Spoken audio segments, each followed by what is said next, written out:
welcome back to Scouting Stuff, recapping scouting news and discussing scouting topics from around the world. I am Scouter Ken, and I am once again recording from St. Albert, Alberta.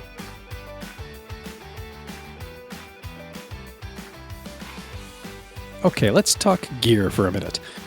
Again, this isn't going to be a specific gear recommendation and more just a discussion of a particular piece of gear that you should never leave home without, at least if you're going camping, and that is your mattress. I know if you've not been camping before in a tent or with a sleeping bag, you might be wondering, what do I need a mattress for? I thought the sleeping bag was supposed to keep me warm. And you'd be wrong, because while the sleeping bag does keep you warm, provided that you have some separation between yourself and the ground, it is that separation between yourself and the ground that's important. The Earth is pretty big, and in general, the Earth absorbs heat from things, from the sun and from your body. And it will do so even through the fabric and insulation of a sleeping bag, unless you put some kind of separator between you and the ground. And for most camping applications, you're going to find two options out there: foam and air. Now, foam mattress is, as you might assume, just a sheet of foam. If you've ever seen like a yoga mat, it's kind of like that, but thicker, usually thicker, maybe a quarter inch, half inch. And you can just roll that up and attach it to the top of your backpack when you're heading out. And it's lightweight, it unrolls. Just put it down on the ground underneath your sleeping bag and put your sleeping bag down and go to bed. And that separation, that, quarter inch, maybe half inch, usually quarter inch of separation doesn't sound like a lot, but it actually makes all the difference in the world. It's just enough distance between you and the ground so that you won't get cold, so that all the warmth that your sleeping bag is supposed to trap actually stays in the sleeping bag and doesn't get leached out into the rather large planet underneath you. Air mattresses, same principle. They're going to put a thin layer of air between you and the ground. Now, the advantage, well, there's several advantages, actually, of air mattresses. Foam mattresses, their main advantage is they're cheaper and they're light. Although air mattresses, when they're deflated, are also quite light. Generally speaking, air mattresses are more comfortable because, the air inside, it's still a thin pad between you and the ground, but the air inside does give it the ability to kind of adjust itself a little bit to your shape. They also take up less space inside your backpack. Air mattresses deflate down to, actually some of them, like the ones that are optimized for hiking, really deflate down to just an amazingly small size. And they fit nicely into a backpack. They don't add a lot of extra weight. They don't take up a lot of extra space. And then, of course, you roll them out, fill them up, and away you go. And they actually tend to be a little bit warmer, too. Better thermal insulation between you and the ground. If you're a side sleeper, an air mattress is probably the way to go. On the other hand, though, an air mattress is essentially a very large balloon. So if you get a leak in it, it stops working, and it stops working very quickly. And of course, they are more expensive. There's a little bit more time and effort taken to pack them up, put them away, put them out again. And it can take a little while to really just kind of figure out, like, what is the optimal amount of air to fill into it to ensure that you're going to have a comfortable sleep and stay warm. But the main thing is the leaks. You don't want to ever puncture your air mattress, which is not a problem with foam pads. That's the main advantage to a foam pad. They just roll out and you sleep on them, and it's great. And in general, that actually gives them a longer lifetime. Now, they can get chipped away at, kind of torn up with repeated use, but, they're much better actually for really, really uncertain terrain. Like if there's lots of roots and stuff on the ground, anything that could risk puncturing an air mattress, a foam mattress you don't have to care about with. Except that it might be uncomfortable to sleep on, but sometimes you don't really get to pick that too much. Anyways, the point is, whether you go with foam or you go with air, always have some kind of mattress between your sleeping bag and the ground. Because otherwise, you will be cold. Even on a warm summer night, you will be cold. Because the ground draws heat out of your body as you lay on it. And you won't necessarily notice it at the start of the night, but you will by the end of the night. And it will not make for a very good or comfortable sleep for you. And obviously, in colder temperatures, it's outright dangerous to be in that situation. Now, the one exception where maybe you don't need a mattress is if you have a cot. But even then, I've seen people throw them down because, the cot is just kind of open at the bottom, so air can come up underneath you, and putting a mattress down on the cot closes that up. The cot is still lifting you up off the ground, and giving you more comfort to begin with, but sometimes putting that mattress down can still help keep you a little bit warmer, even if you are sleeping elevated from the actual ground. All right, let's get into some news. First up, from Malawi, youth-led farming is strengthening food security, and the Scouts evidently have a hand in it. Quoting scout.org. In Malawi, young people are transforming their lives and communities through the Food for Life initiative. Led by the Scouts Association of Malawi, the Plant, Grow, Share, and Sustain project empowers young people to improve food security, promote healthy nutrition, and care for the environment. Through practical training and mentorship, participants learn how to grow food sustainably while creating income opportunities for themselves and their communities. One of these young changemakers is Luciano Kabwabwa, a 23-year-old scout and eldest child from a farming community where most households depend on agriculture for survival. Like many families in his area, Luciano's family relies on very small pieces of land, making it difficult to grow enough food or earn a stable income. From a young age, Luciano felt a strong sense of responsibility to support his family and developed a passion for farming as a way to do so. However, limited land resources and knowledge made it hard for him to turn his passion into a sustainable livelihood. Luciano's journey changed when he joined the Food for Life training and later received seed funding through the project.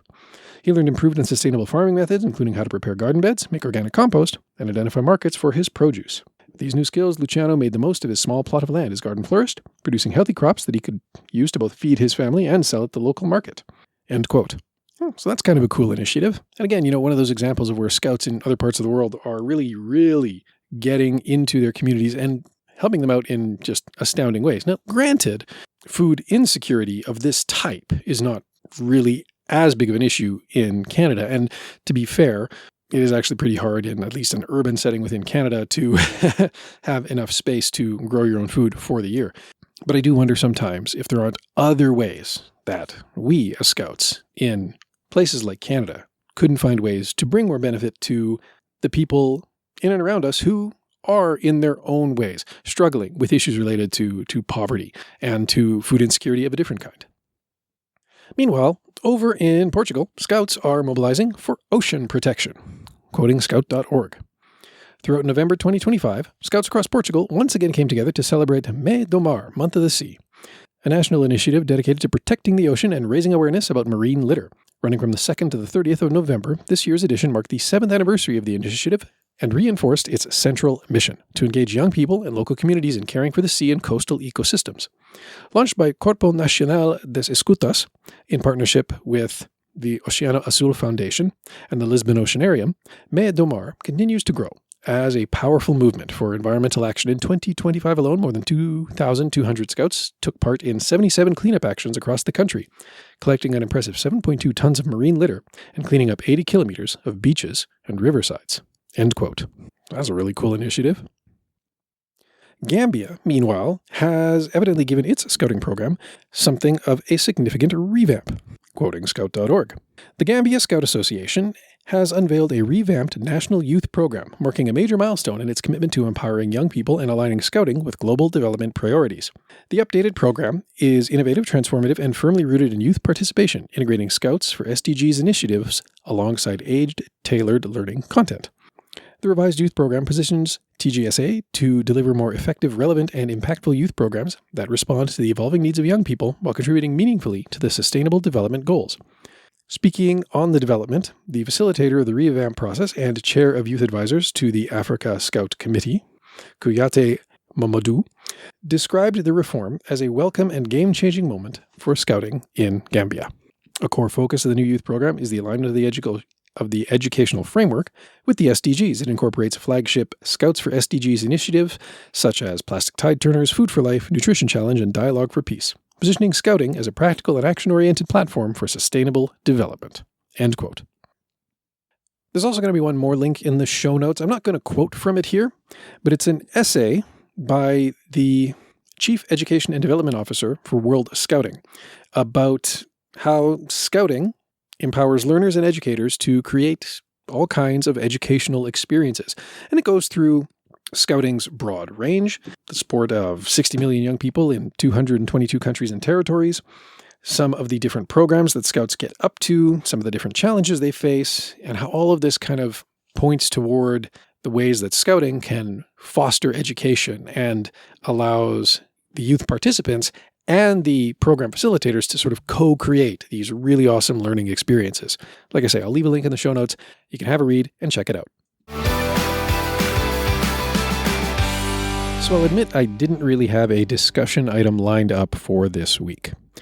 Now that said, I may have some exciting news to share, but I won't know until next week. So I'm going to keep a lid on that for now.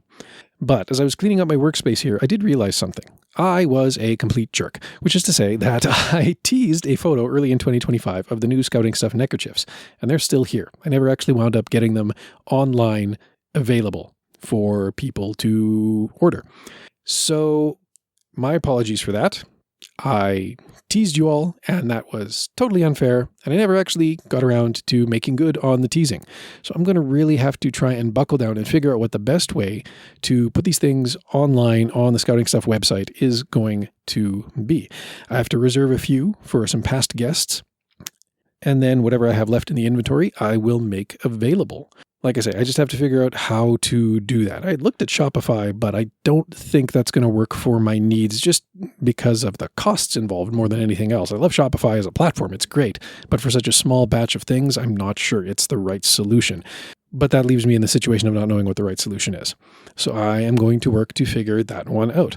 And hopefully by the time that I have the next episode ready to go, I'll at least have some idea of how I'm going to make these things available to y'all, any of you who are interested. And hopefully by the next episode, I may have some more exciting news to share as well about another thing that's been in development for a little while and may actually come to fruition. But for now, I guess this is just a news episode, and that'll have to do. Okay, let's talk survival tips. This one I have in my copy of the SES Survival Guide, but I'm not going to link to that because I don't think it's available online, so we're going to go with a big survival book instead. Blog about survival techniques. And it's how to improvise a compass. If you've never actually tried this, it's actually pretty fun. And it's actually fairly easy too. What you'll need is a needle or a pin or a small metal object, which if you have like a little sewing kit or backpack repair kit, you probably have one. And if you don't have one of those kits, you should probably make sure that your camping gear includes one because they're handy to have.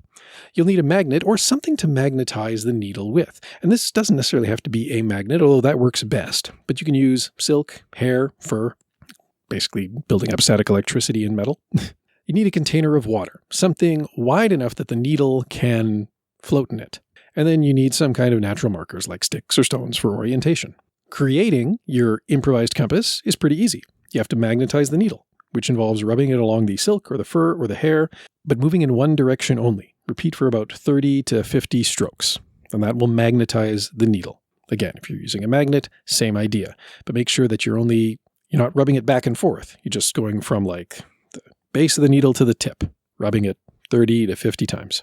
And then you prepare the float. You can use a small leaf, piece of cork, bark, just anything for the needle, anything to help the needle float. And what you do is like, say you're using a leaf, right? You kind of thread the needle through the leaf. So it's going to be held up by the leaf when it floats in the water without, but not entirely resting on the leaf. The needle should kind of be in the water too. They should be floating together. You place it in the water and the needle, having been magnetized, should begin to align itself with magnetic north. It might take a little bit, probably not going to be as fast as like a traditional compass, but it will, properly magnetized, align itself with magnetic north.